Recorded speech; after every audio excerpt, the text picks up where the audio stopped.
Você quer compreender a ética helenística, a ética do período helenista, que corresponde ao que nós chamamos de epicurismo, estoicismo e cinismo? Nesse vídeo eu vou te explicar essas três correntes filosóficas e o que elas dizem a respeito da ética. Vem comigo!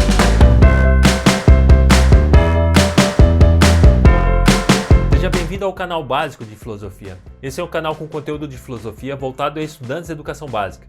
Eu sou o Rafael, professor de filosofia no ensino fundamental e no ensino médio. Para compreendermos as teorias éticas sobre esse período, nós temos que compreender o que significa o que é o período helenista na história da filosofia. O período helenista é aquele período em que nós temos uma nova visão de mundo. Alexandre o Grande, do Império da Macedônia, ele invade a Grécia e vai conquistando uma série de outras localidades também. Então, o helenismo é uma fusão entre a cultura ocidental e a cultura oriental. Isso significa que há algumas mudanças que irão ocorrer na concepção de ser humano e na concepção filosófica desse período. Essas mudanças, elas se dão numa nova maneira de o homem ver o mundo e ver a vida. Então, esse ideal da polis ele é substituído agora por um mundo cosmopolita, em que nós temos uma extensão desse conceito. E o que acontece com a concepção de ser humano? A ideia de homem, a ideia de ser humano, ela é substituída então de um indivíduo coletivo anteriormente da polis por um homem indivíduo. E todas as concepções éticas, então, elas vão ocorrer uma transição. A ética aristotélica, a ética de Platão, era estreitamente vinculada à política. Esta ética do helenismo, nós vamos ter uma preocupação agora com o indivíduo, uma preocupação com o ser humano na sua individualidade. Essa mudança na concepção do ser humano, agora entendido como um ser indivíduo, a ética vai se preocupar então com o que é viver bem, vai se preocupar com uma vida boa, tanto na felicidade, nas coisas boas, quanto nos infortúnios. Então, as concepções éticas que nós vamos estudar aqui é o epicurismo, o estoicismo e o cinismo. Todas essas três concepções fazem parte do que nós chamamos de helenismo. O primeiro grupo de filósofos que nós vamos estudar são os epicuristas. Os epicuristas são conhecidos desta forma como os filósofos do jardim. Então eles se encontravam no jardim para fazer as discussões filosóficas deles sobre o modo de viver, sobre o que é viver bem. Para eles, o bem encontrava-se no prazer. Então nós temos aqui uma concepção de um hedonismo, de uma valorização do prazer.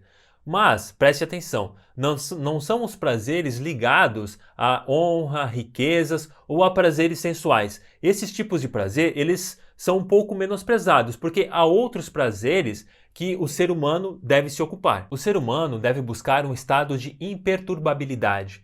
Ele deve saber discernir, saber escolher entre aqueles prazeres que causam dor e sofrimento de outros prazeres. Aí que está um estado de imperturbabilidade da alma, um estado de tranquilidade. O prazer supremo para os epicuristas é aquele caracterizado pela ausência de dor no corpo, que é o que se chama de aponia, e pela ausência de perturbação na alma, que é ataraxia, um estado de tranquilidade. Sobre os prazeres, os epicuristas dividem eles em três. Há os prazeres que são naturais e necessários. Há os prazeres que são naturais e não necessários, e aos prazeres que são não naturais e não necessários. Os prazeres naturais e necessários são como comer quando estamos com fome ou dormir quando estamos cansados. Os prazeres naturais e não necessários são uma boa amizade, saborear uma comida refinada. Então esses são prazeres naturais e não necessários. E há os prazeres que são não naturais e não necessários, que é a riqueza. Esse tipo de prazer não natural e não necessário, os epicuristas vão deixar de lado, porque são prazeres que nos causam dor, que nos perturbam. Os prazeres são o início de uma vida feliz, são o início de uma vida boa. Em razão dos prazeres, nós fazemos todas as nossas escolhas, então as nossas escolhas elas devem ser feitas visando um prazer. O prazer para os epicuristas é o início de uma vida boa, é o início de uma vida feliz. Então ele é inerente ao ser humano. Todas as ações, todas as escolhas que nós fazemos, elas visam um prazer. Então a felicidade, a boa vida humana, ela consiste em maximizar os prazeres e diminuir as dores. Uma outra corrente filosófica do helenismo é o estoicismo. O principal representante do estoicismo é Zenão de Cítio.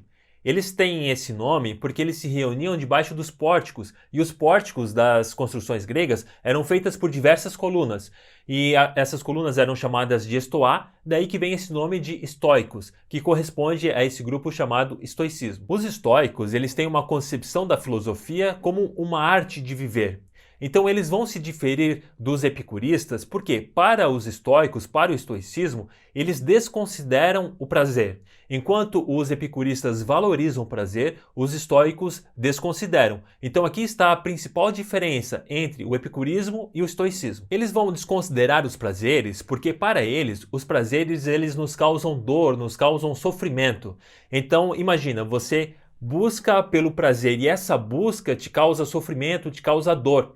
Isso vai te trazer um estado de perturbabilidade, você vai ficar perturbado na busca por esses prazeres. Então eles vão defender que esse estado de ataraxia, de tranquilidade, é quando você rejeita os prazeres e vive uma vida mais simples possível. Os estoicos entendem que a virtude do sábio é viver de acordo com a natureza e de acordo com a razão. Então os prazeres, eles nos causam sofrimento, nos causam dor na sua concepção. A melhor maneira de viver de acordo com os estoicos, a melhor maneira de nós conservarmos o nosso ser, é vivermos de acordo com a natureza.